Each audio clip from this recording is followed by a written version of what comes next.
mga lingkod, sa kanyang mga anak, lalo tigit sa ating mahal na bishop na mula nung tawagin siya ng Panginoon hanggang ngayon, sabi nga niya, walang resignation sa paglilingkod, tulak lang sa ilong. At naganap po niya yon sa kanyang buhay. Kaya po, kung tayo man ay namimighati, mas manaig po ang salita ng Diyos sa bawat isa po sa atin.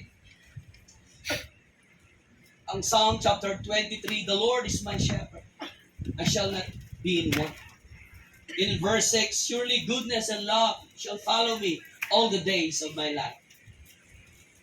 In John chapter 11, verse 25 to 26, I am the resurrection and the life, says the Lord.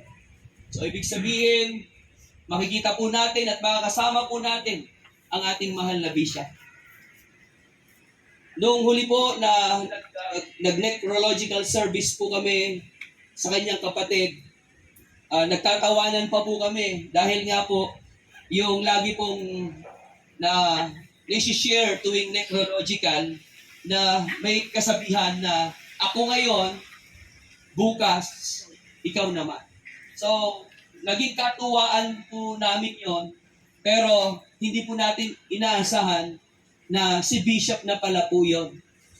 Pero ganun po man, mga kapatid, sabi ni Apostle Paul, dahil si Apostle Paul ay church planter, missionary, at yan po si Bishop. At sabi ni Apostle Paul, I have fought a good fight. I have finished the race. I have kept the faith. At yan yung nangyari sa buhay po ng ating Bishop. And praise God, dahil kung wala po siya, tiyak, nasa sanlibutan tayo. Walang mga pastor, walang mga leaders, walang mga pinagpala. Pero praise God, may instrumento ang Diyos. Kaya po, marami po siguro dito ang hindi nabigyan ng pagkakataon para pasalamatan, magbigay ng mga words of testimonies nung ma-encounter nila, makakwentuhan nila si Bishop. Pero ganun pa man, naway, manatili ito sa ating mga puso. At nais ko rin ibigay ang mensahe na magmumula sa Hebrews chapter 13, verse 7 to 8. It says, remember your leaders who spoke the word of God to you. Consider the outcome of their way of life and imitate their faith. Jesus Christ is the same yesterday, today, and forever. Alam ko, damang-dama natin yung kabigatan ng kanyang pagkawala. Yung kanyang presensya ay napakalaking factor sa buhay ng bawat isa. Now, since that most of us here ay naging bunga at may malaking parte si Bishop sa buhay natin, I would like to address this message sa lahat ng nabigyan ng influence, ng impact ng buhay ni Bishop. So in this Hebrews chapter 13, tatlong bagay po ang gusto kong ibigay. Bilang siya yung isang ginamit ng Diyos as a founder of Jesus Sanctuary International. So sabi dito, remember your leaders. So anong dapat natin anong aspeto yung dapat nating maalaala sa buhay ni Bishop? So let's remember his life. Yung memories, grabe yan eh. Lalo na po yung mga matitindi, yung mga matagal na nakasama ni Bishop. Ako po, maraming beses po kaming nagsama din. Ako yung isa sa mga lagi din nagda-drive kay Bishop. Sa maraming pagkakataon, marami kaming usapan. Ako lang po yung hindi niya binibiro. Medyo seryoso kami kapag nag-uusap eh. Siguro dahil alam niya, seryoso din ako. Pero hindi niya ako binibiro katulad ng pagbibiro niya sa iba. At ang lagi namin usapan ay ministry. At lagi siyang nangangamusta, kumusta yung ganito, kumusta yung ganito, yung church plan, kamusta? Yun po yung lagi naming usapan. At isa pong minsan, lagi niyang sinasabi, alam mo, nung bata ako, parang ikaw. Yun po lagi niyang bukang bibig sa akin. Dahil bakit? Sabi niya, hindi ako mapakali nung bata pa ako, napupunta siya sa kung saan-saan. At yun ang lagi niyang encouragement sa akin. Sabi niya, nung bata ako, ganyan din ako. So, parang sinasabi niya, parang gusto niyang maging bata muli. Totoo po yun. So, every time Pero ganun pa man, ano ang mga dapat nating alalahanin? Remember what He taught us. Kung ano yung tinuro niya sa atin. Ang ating bishop, tinuro niya ang salita ng Diyos. Nakita ko, never siyang naging extreme when it comes to doctrine. Napaka-practical ng mga preaching ng ating bishop. Na kung saan, kailangan na kailangan timely for our daily lives. Hindi masyadong something na kapag every Sunday service, may meron talagang kurot at tama sa buhay ng bawat isa sa atin. Kaya kung meron pong tinamaan at naging kapahayagan ng Diyos sa pamagitan ng itinuturo ni Bishop, i-treasure po natin yon at alalahanin po natin. Ako po, na-share ko nung unang gabi, yung dream big. At ako po, nadala ko rin po yun. Dahil po, pagdating po sa gawain, malaki ang pangarap natin, yung vision. So, ganun po si Bishop. At nilakaran po niya yon sa kanyang buhay. Remember how he lived, kung paano siya namuhay. Well, iba-iba ang ating experience kay Bishop. Yung iba nasaktan, yung iba ay talagang nagbigay ng inspiration sa kanila. Well, sa akin, bihira lang po yung ganito na lingkod ng Panginoon. Mapagwawalis mo, mapagpupulot mo ng basura, mapagmamartilyo mo. Marami po ngayon, boss, na mga lingkod ng Diyos. Yung authority, masyadong na-exaggerate. Pero, ino-honor at nire-respeto siya. Pagdating sa maraming bagay, kaya kanyang paglingkuran. So yan ang isang napaka-bagay na simple na lingkod ng Panginoon. Pero, hindi basta-basta. Dahil ang dami po niyang connection. Napakarami po niyang na-inspire na mga tao. Kaya kung servant leadership lang ang pag-uusapan, para sa akin, siya ay isang model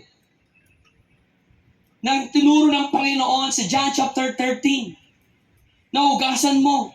Ipinakita ng Panginoong Yesus at the same time yung ating bishop. Kaya yung mga JSI people, kung ipinakita ng ating bishop kung paano ang maglingkod, why not serve God? Kung paano siya naglingkod sa Panginoon, na naging napakasimple, nadudumihan ng kamay. Tapos sa harap na naman sa iba't ibang mga klase ng mga tao, mga high profile. Ito pagpunta sa church, naglilingkod sa Panginoon. So, yun po yung dapat nating tularan at alalahanin yung kanyang kapakumbabaan. Well, sabi nga ng mga nag-testify, pag nagsalita si Bishop, mayabang. Pero iba yung nagyayabang sa may napatunayan at ginagawa. So, yun siya. Kaya po, ako po ay 20 years na rin po sa Jesus Sanctuary. Well, marami akong mga na-observe. Marami akong nakita. And praise God, yung paglilingkod, talagang wala kang tulak kabig sa ating mahal na bishop. Kaya po, again, I would like to challenge, lalo sa mga nanlalamig, sa mga ayaw na maglingkod kay Lord. Yan ang huling preaching niya. Na huwag mong hayaang mawala ka sa presensya ng Diyos. Kundi ikaw ay maglingkod. Dahil mas maganda na makuha ka o mamatay ka sa daigdig na ito, mawala ka sa daigdig na ito na nasa presensya ng Diyos at naglilingkod sa Kanya. Manumbalik po tayong lahat sa Panginoon. At nawa yung kamatayan ni Bishop ay magsilbing revival sa puso ng bawat isa sa atin. Remember his sacrifice. Marami pong hirap ang church planter.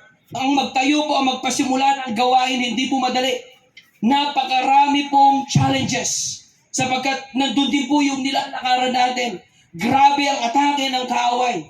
Grabe yung hirap ng pagsisimula ng gawain.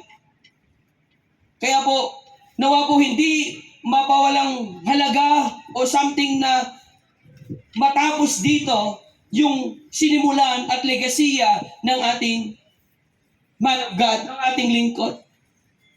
May kausap po ba ako dyan, mga JSI people? Buhay pa ba kayo? Sabi ni Bishop, ang mga kausap niyo parang nasa Holy Cross. Ngayon, literal, nasa Holy Cross na tayo ngayon.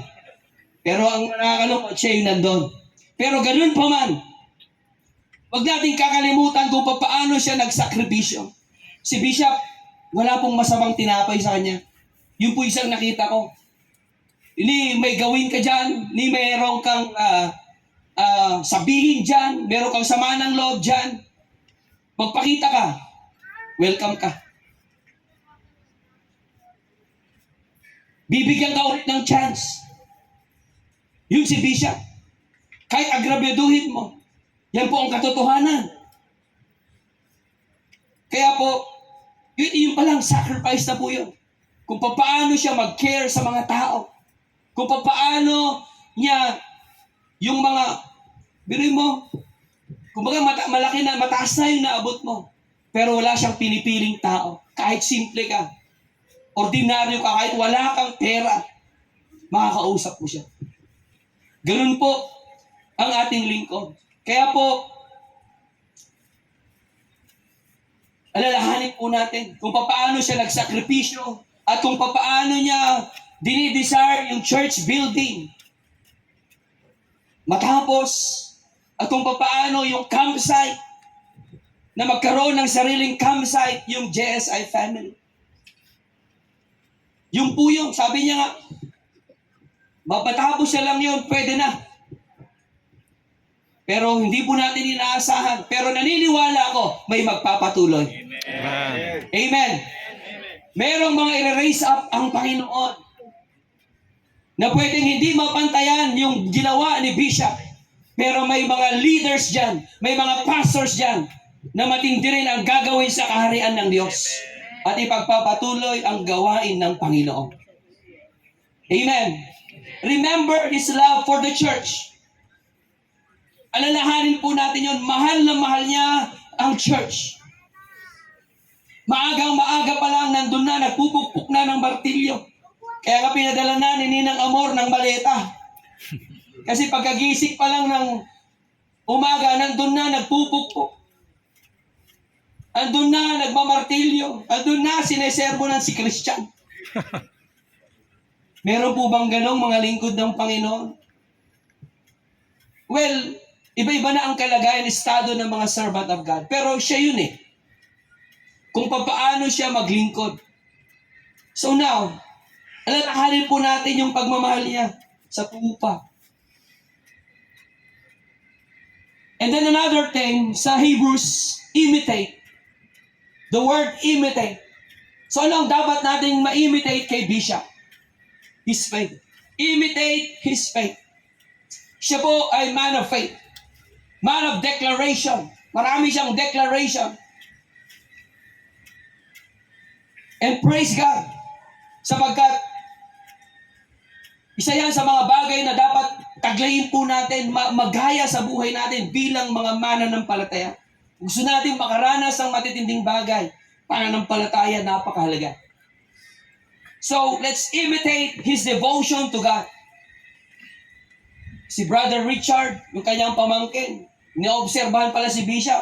Alas 3, nagde-devotion si Bishop. Umaga. E tuwing alas 4, alas 5, nagsisend ng mga quotes. Marami pong experience si Bishop na nakwento at pwedeng alam nyo na ito. Yung kanyang angelic visitation. Nung siya ay nanlulumo, nahihirapan, hinarana siya ng anghel. Para siya ay magpatuloy sa pananampalataya. Marami siyang encounter, nung kabataan pa niya, mga miracles, signs, and wonders. Alam natin lahat yun. And that is because siya ay may pananampalataya at sumunod sa kalooban ng ating Panginoon. Kumusta po ang ating relasyon sa Diyos? Kaya nga, naisip ko nga, pwede ba 3 months na nakaratay si Bishop sa C5? Kasi gabi-gabi, andun ang mga tao makakapakinig ng salita ng Diyos. O kaya hanggang ano na lang. Gayahin natin yung nandudali sa Ilocos. Si Marcos yung hindi nalulusaw. Para every night may pupunta sa church para makinig ng salita ng Diyos. Pero hindi ganun eh. Ngayon, ihatid na po natin siya sa kanyang himlayan. Pero yung papaano siya magpatuloy at maglingkod sa Panginoon, yung kanyang relasyon sa Diyos, papaano niya hanapin ang Panginoon sa kanyang buhay, naway lakaran din po natin. Tunay na relasyon sa mga mahal sa buhay ni Bishop. Si Bishop, tinawag ng Panginoon. At nawa po, hindi po matitigil yung connection nyo sa Panginoon. Kundi lalo ito pong magpapaalab at gigising sa inyong pananampalataya na masigitan pa ninyo yung paglalim, pagkakilala at paglilingkod sa Panginoon. Sa kayong mga kapatid ni Bishop, mga taga-Bicol, alam ko, grabe yung pagmamahal nyo at pinakita ni Bishop din sa inyo. Yung kanyang pananampalataya na si Kristo lamang ang tagapagligtas. Yun ang kanyang ipinapangaral. So accept the Lord Jesus Christ as your personal Lord and Savior. Walang kaligtasan kundi si Kristo lamang. At ang nais niya, lahat ng kanyang mga mahal sa buhay, makakilala sa Panginoon. And may this day, nabuksan ng Panginoon ang inyong mga puso at ang inyong mga buhay. Na si Kristo lamang ang kaligtasan, wala nang iba. Not religion, but Jesus alone. And now, imitate His obedience to the Word. Marami siyang iniwan, yung kanyang career. Jack of all trades, sabi nga, ang dami niyang pwedeng gawin. Pero pinili niya ang paglilingkod sa Diyos. Naalala ko yung kwento niya nung nandun po siya sa ibang bansa at tinawag siya, ano ba yung title na ilalagay niya? Ano ba yung pipiliin niyang title para i-address siya? I think that was yung Hagay ba yun? So nakwento po niya yun. Pero sinulat niya, pastor. Hindi yung title ng mga nasa secular, kundi yung pastor na title ang inilagay niya. Yung kanyang pagsunod sa Panginoon. Marami po dito, mga lingkod ng Diyos, sumunod na sa Panginoon. At nawa po'y sumunod pa tayo lalo sa Diyos na buhay.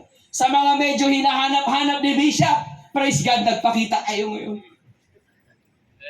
Kung medyo pumalya kayo, nalayo kayo sa Panginoon, si Bishop naglingkod hanggang sa kanyang huling hininga. Kaya po nawa sa bawat isa sa atin, panahon po para lakaran din natin ang pagsunod, sapagkat ang pagsunod ay napakahalaga. Susi po yan ng pagpapala. Susi po yan ng pagkilos ng Diyos. Sumunod po tayo sa Panginoon. JSI people, sumunod tayo sa Panginoon. Amen. At sa bawat Praise isang God. dito, medyo pwedeng palyado ka, but this is the time to realign your life. Imitate His endurance in trials. Maraming trials, maraming kwento, maraming pagsubok. Kaya nga, pag binabati ko po, seasoned man of God. Yun po ang laging bati kay Bishop. Bakit seasoned man of God? Marami po nag-give up na sa paglilingkod. Marami po tumalikod sa paglilingkod. Pero siya, sa kabila ng mga sitwasyon, sa kabila ng mga salita, sa kabila ng mga nararanasan, tuloy-tuloy ang kanyang paglilingkod. In-endure niya yung suffering, yung criticism, yung betrayal, yung financial challenges, even sickness, spiritual warfare, tiyak. Maraming mga naranasan siya sa ganung kalagayan ng kanyang buhay, sa kanyang ministeryo. For how many years ang kanyang ministry? Napakahaba. Meron pong quotation na nagsabing, it is not the life in your years that counts. It's not the years in your life that counts. It's the years in your life that counts. But praise God, si Bishop, mas mahaba yung kanyang paglilingkod kaysa sa buhay niya sa secular. So, ibig sabihin, matinding sacrifice yun. Imitate His love for people. Iba siya. Pwedeng ma-misinterpret ng tao. Pero kapag nakadaupang palad mo siya, makikita at makikita mo at malalaman mo kung ano siya. So that's why, let's love one another. Amen. Amen. Yes. Sabihin natin tagalangit tayo. Wala tayong pagmamahal. Ngayon, sabi ko nga, walang masamang tinapay. Kung dito po, mayroong mga sama ng loob. Kung may mga dapat iayos natin. Mga nalayo sa church because of something. It's about time na ma-restore. It's about time ng pag-ibig ng Diyos. Ipakita natin na tayo ay nasa Diyos. Amen. Praise God. Hayaan natin na yung kamatayan na ito Mikropono. ni Bishop Mikropono. ay magkaroon ng tunay na pagpapakita ng pagmamahal sa isa't isa.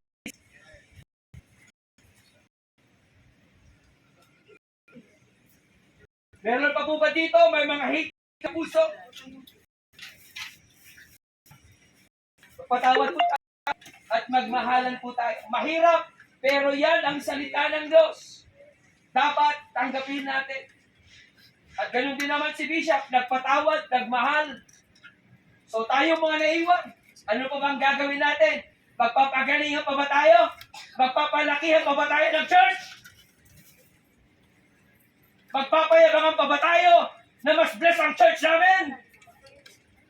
Magpapayabangan pa ba tayo? Ano ngayon kung wala kang pag-ibig sa puso mo? Ano ngayon kung mayroon kang pride sa utak mo? Ano ngayon kung ang buhay mo sa harapan ng Panginoon, kitang-kita ka naman? Kaya po mga kapatid, kung si Bishop walang masamang tinapay, lumapit ka, anong ginawa mo? Nagpatawad. Why not? Sa bawat isang nandito, lalo yung mga taga-sanctuary. Minahal tayo ni Bishop. Pwede ba magmahalan din tayo? Yes. Amen? Pwede ba mahalin natin ang Marbella family? Yes. Ibinuhos sila ang kanilang buhay. Ibinuhos sila ang lahat para may isaayos ang gawain ng Panginoon. Kaya po, let's imitate the life of Bishop. And another thing, continue his vision. I would like to address especially yung naging bunga ni Bishop, ang JSI family, na dapat hindi maputol, kundi magpatuloy ang gawain ng Panginoon. Amen. Maraming pangyayari sa JSI, and actually God showed me a vision during 2015-16. Yung logo ng Jesus Sanctuary, mayroong madilim na ulap. Check, 1 minute. So, may madilim na ulap sa logo ng Jesus Sanctuary. And during that time, during prayer meeting, and 3 months after, meron talagang nangyari. Pero alam niyo po ba, this year, pinento ko po yan kay Bishop, during Encounter God Retreat, nandun siya. Alam, bihira po ang Bishop na umupo sa Encounter. So, wala siya for 1 day. Sa araw, doon lang siya naupo sila. Hindi siya tumayo, naupo siya, nag-encounter. During that time, naiba naman ang nakita ko sa logo ng Jesus Sanctuary. Cherry blossom. That's why I believe, ang Jesus Sanctuary, hindi pa tapos ang Diyos. Hanggat may natitira pa na mga anak ng Panginoon, hanggat may natitira pa na magpapatuloy sa gawain ng Panginoon. Although it's not about name. It's about the Lord, of course. Pero, as far as yung sinimulan ni Bishop is concerned, let's continue the legacy. Let's continue the vision na ibinigay ng Panginoon sa atin. Amen.